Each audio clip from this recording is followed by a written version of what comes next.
Takkan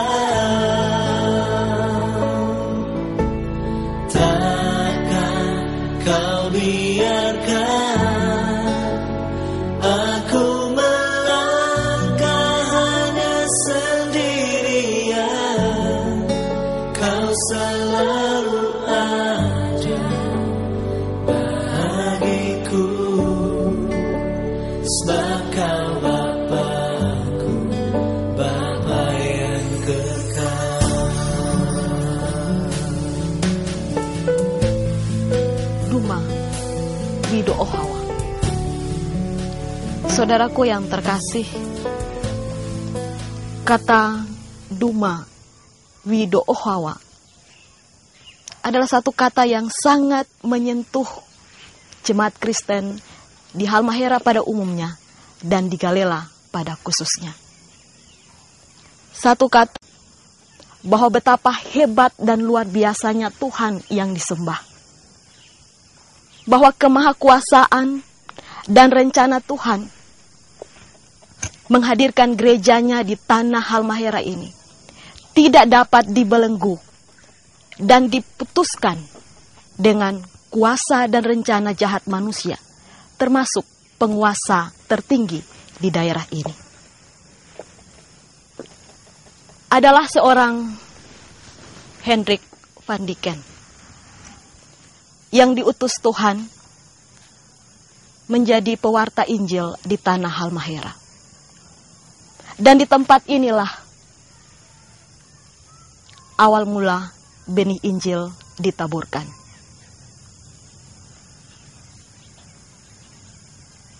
Rencana jahat penguasa wilayah daerah ini menempatkan Hendrik van Diken di tempat ini yang pada dasarnya dikuasai oleh seorang raksasa yang bernama Tumadoa yang sangat jahat. Dengan maksud benih Injil itu tidak akan bertumbuh dan mati. Saudaraku, apa yang terjadi? Kita bisa melihat kesaksian Rasul Paulus. Walaupun dia dibelenggu, walaupun dia dipenjarakan, tetapi firman Allah tidak bisa dibelenggu, termasuk oleh penguasa tertinggi pada saat itu. Begitu halnya dengan seorang Hendrik van Diken, seorang misionaris dari Belanda. Dengan keberanian dan karena percaya dan mengandalkan Tuhan yang sudah mengutusnya dan pasti akan menjaga melindungi dia. Dan dengan penuh sikap keramah tamahan, rasa saling memiliki sebagai sesama manusia, membuat Hendrik van Diken dapat diterima oleh penduduk di tempat ini. Tapi saudara, begitulah kuasa si jahat. Sebagian penduduk berencana membunuh Hendrik van Diken. Dan pada suatu kali, ketika Hendrik van Diken sementara menebang pohon sukun hutan, masyarakat mengintai dia. Dan mereka melihat getah pohon sukun hutan itu mengena matanya. Beberapa hari Van Diken menderita sakit mata. Tetapi kemudian dia sembuh. Dan masyarakat di tempat ini, yang awalnya belum mengenal Yesus Kristus, berkata, Duma Wido Ohawa, yang artinya, tetapi dia tidak apa-apa. Saudara, begitu besar kuasa Allah. Begitu besar rencana Allah untuk orang yang percaya kepadanya di tanah Halmahera ini. Dan bermula dari 8 orang yang dibaptis setelah kehadirannya di tempat ini 19 April 1866. Pada tanggal 17 Juli 1874, 8 orang ini dibaptis.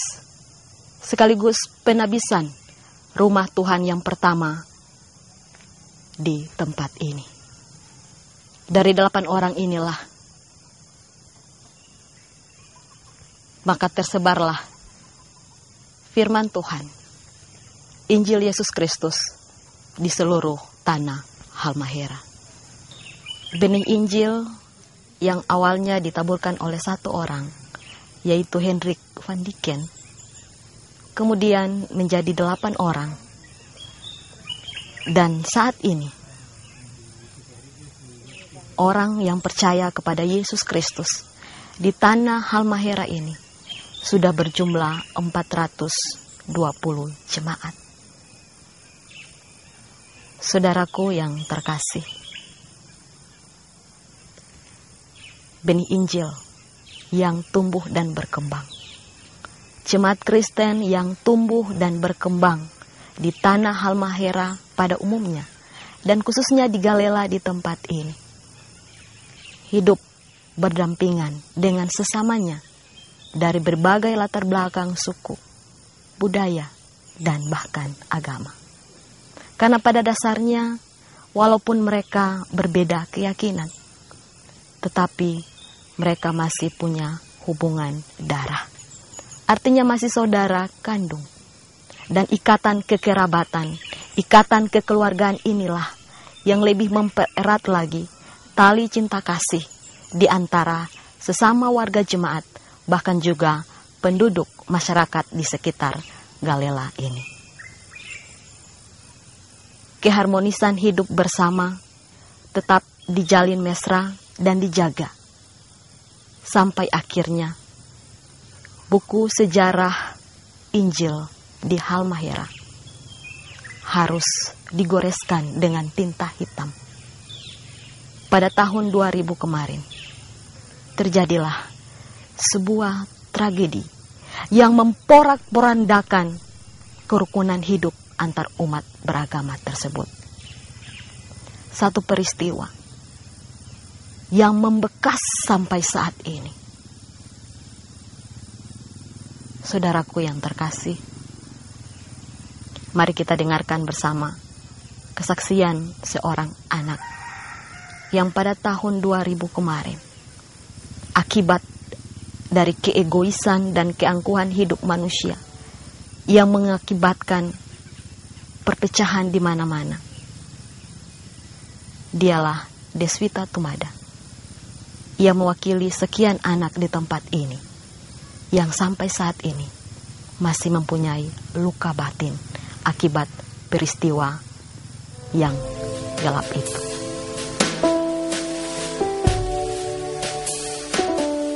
Ya, saya merasakan sakit ketika suatu bencana menimpa kami di tahun 2000 yang lalu. Kami mendengar begitu banyak ledakan bom dan senjata dan kami sangat ketakutan. Kami semua itu terhimpit di dalam konsistor karena banyak sekali orang-orang di situ. Saya merasakan bahwa saya sangat kehilangan dan saya merasakan kecewa sama Tuhan. Mengapa mesti ayah saya yang dia ambil, bukan orang lain. Tapi sekarang saya sudah belajar menerima itu. Saya sudah belajar menerima bahwa ayah saya sudah meninggalkan saya. Saya sudah berusaha untuk menghilangkan perasaan sakit saya sampai sekarang, tapi ya masih ada sedikit kemarahan. Ibu saya sudah pergi meninggalkan saya juga dan bapak saya, tapi saya sangat bersyukur karena jemaat ini bisa melihat kondisi atau kehidupan saya sehingga mereka bisa membiayai sekolah saya juga kehidupan saya. Kesaksian adik Deswita Tumada tadi mewakili sekian banyak kisah-kisah anak negeri ini yang masih menyimpan luka lama mereka. Kita mendengar kesaksian dari adik Deswita tadi. Dia tidak mengerti kenapa peristiwa ini terjadi. Dia tidak mengerti sama sekali kenapa Tuhan begitu cepat memisahkan dia dengan orang tua yang sangat dia kasihi. Sekarang dia sebatang kara. Dia tidak mengerti sama sekali Tetapi kita bisa mendengar kesaksian dia tadi, bahwa satu hal yang dia sadari, di tengah-tengah ketidakmengertiannya tentang peristiwa yang memisahkan dia dengan orang yang dia kasihi, bahwa kalau Tuhan masih memberikan dia kehidupan, bahwa kalau Tuhan masih menghadirkan dia di dunia ini, itu berarti Tuhan punya rencana yang besar untuk masa depannya. Menjadi kesaksian untuk hormat dan kemuliaan nama Tuhan. Satu cita-cita adik Deswita Tumada, bahwa dia ingin menjadi kebanggaan orang tuanya. Luar biasa saudara. Anak yang pada waktu peristiwa itu terjadi berusia 6 tahun. Dan sekarang di usia remajanya, dia mampu untuk berdiri mengandalkan Tuhan. Karena dia percaya Tuhan punya rencana yang indah bagi masa depannya. Dan karena itu dia tidak boleh putus asa. Dan dia tetap melanjutkan hidup. Kenapa saudara? Kesaksian Deswita, ternyata ada gereja. Ada orang-orang di sekitarnya yang begitu mengasihi dia. Dan dia percaya merekalah yang dipakai oleh Tuhan sebagai alat untuk mengasihi dia sebagaimana orang tuanya mengasihi dia.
di atas puing-puing kehancuran dan pusara para martir inilah kita belajar satu arti.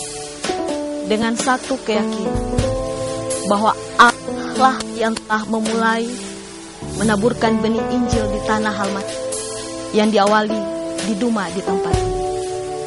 Maka Allah jualah yang akan memimpin, menjaga, melindungi umatnya sampai selama-lamanya. Untuk membangun, bukan meruntuhkan. Untuk mengampuni dan bukan membenci. Untuk damai dan bukan perang.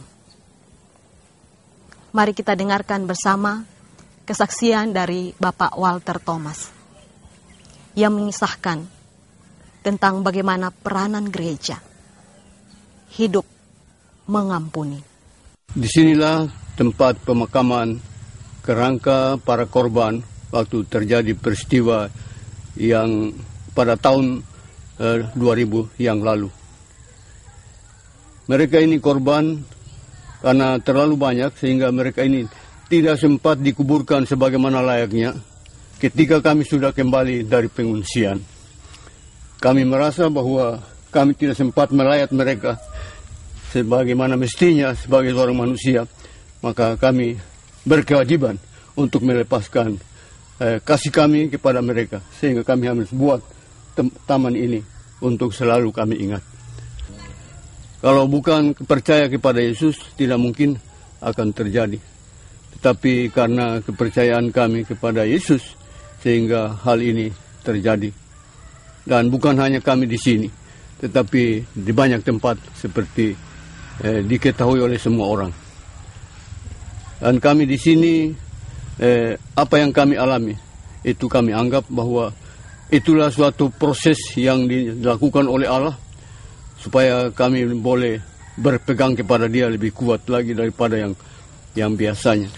Saudara, mendengar kesaksian dari Bapak Walter Thomas tadi, ternyata tindakan mengampuni tidak semudah seperti yang diucapkan lewat kata-kata. Tapi puji Tuhan, ketika jemaat Duma boleh kembali dan membangun, menata kembali walaupun di atas puing-puing kehancuran, mereka boleh berbagi kasih dengan saudara-saudara yang tidak seiman dengan mereka. Satu bukti, menepiskan rasa curiga, membuang amarah yang membara, dan mengambil bagian dalam pengampunan Kristus. Itulah yang sementara diwujudkan di tengah-tengah persekutuan jemaat Duma di tempat ini.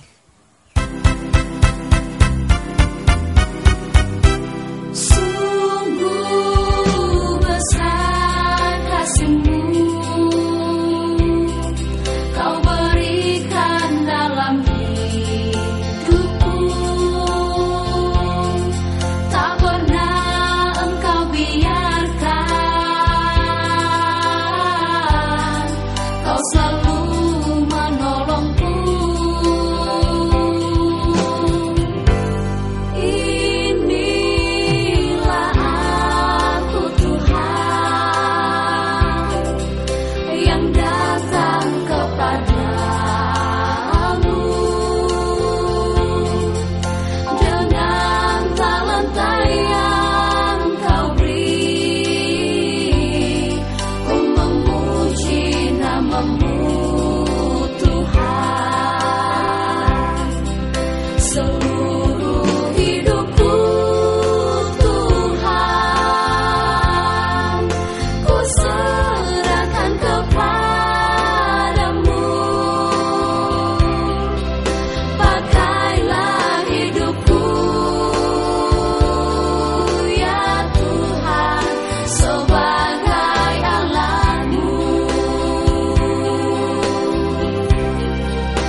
akar yang kuat yang dapat mengokohkan sebuah pohon.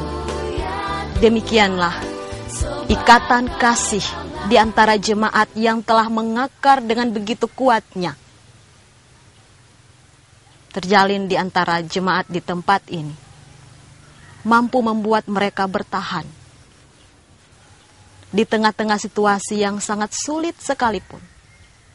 Bahkan hal yang terindah ketika mereka bisa mengampuni orang lain. Mari kita dengarkan kesaksian Ibu Noli Versina Sumtaki Moreng berikut ini. Dan menurut perasaan saya pada waktu peristiwa terjadi itu, karena suami saya meninggal, rasanya pada waktu itu mungkin saya seakan-akan mempersalahkan Tuhan begitu.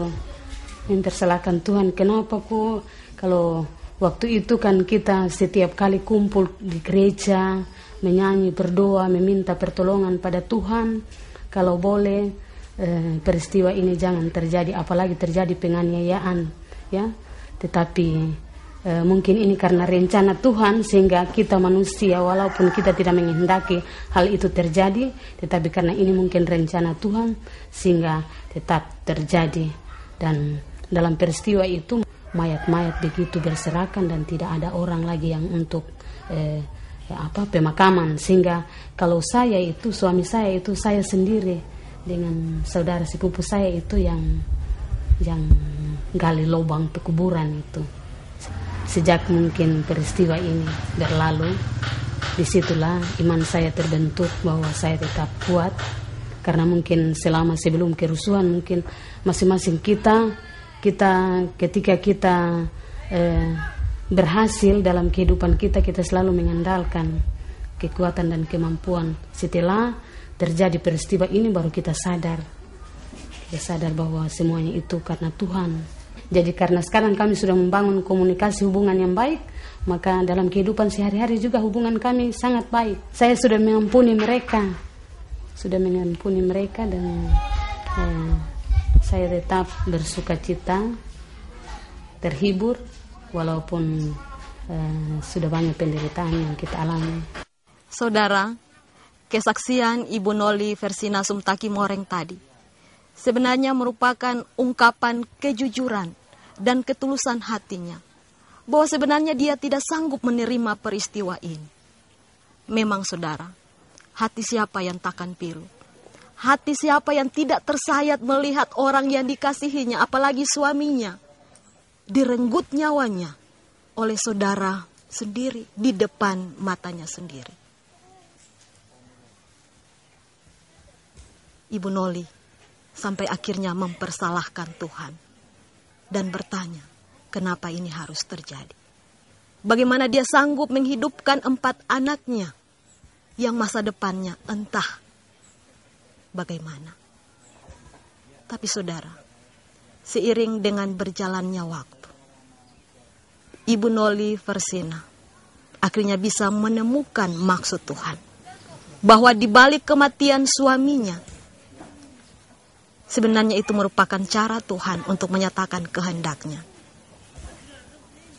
Ibu Noli akhirnya bisa bersaksi saat ini bahwa ia menyadari siapa dirinya sesungguhnya di hadapan Tuhan.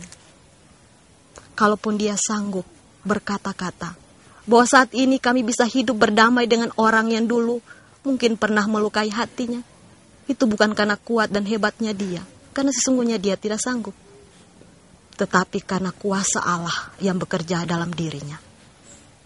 Iman yang teguh, iman yang hidup kembali dari puing-puing kehancuran. Iman itulah yang menguatkan dia bisa tegak berdiri sampai saat ini. Yesus sendiri dalam khotbahnya di bukit pernah berkata, berbahagialah mereka yang membawa damai, karena mereka disebut anak-anak Allah. Saudaraku, kesaksian Ibu Noli, adik Deswita Tumada, dan Bapak Walter Thomas tadi sebenarnya mau memperteguhkan kita bahwa adalah sesuatu yang luar biasa dan sangat indah yang tak dapat dimengerti oleh akal pikiran manusia, yaitu mau mengampuni orang yang telah melukai mereka. Firman Tuhan Matius 6 ayat 14 berbunyi, karena jikalau kamu mengampuni kesalahan orang, maka Bapamu yang di sorga akan mengampuni kamu juga. Tetapi jikalau kamu tidak mengampuni orang, maka Bapamu tidak akan mengampuni kesalahanmu. Saudaraku, kesaksian dari ketiga saudara kekasih kita tadi sebenarnya mau memperteguhkan kita bahwa adalah merupakan satu hal yang indah jika akhirnya mereka sanggup mengampuni orang lain. Saya mengajak kita sekalian untuk mari kita andalkan Tuhan sebagai satu-satunya juru selamat kehidupan kita, sumber pengharapan kita. Seperti kesaksian tadi, kalau kita hanya mengandalkan kekuatan, mengandalkan kekayaan kita, itu tidaklah abadi. Mungkin saat ini ada di antara saudara-saudara sekalian yang punya beban-beban pergumulan hidup yang berat dan mungkin mempersilahkan Tuhan saat ini. Ingat saudaraku, kesaksian saudara-saudara kita tadi menunjukkan bahwa kasih Tuhan itu nyata. Sesuatu yang tidak bisa dilakukan seperti tindakan mengampuni, itu ternyata bisa dilakukan seiring berjalannya waktu. Karena itu saudaraku, marilah kita mulai dari saat ini menggantungkan hidup sepenuhnya kepada Tuhan. Dan biarlah Tuhan yang berperkara di tengah-tengah kehidupan kita. Mari kita saling mengasihi, saling mengampuni satu dengan yang lain. Dan itu hanya akan terjadi jikalau ada campur tangan kuasa Roh Kudus.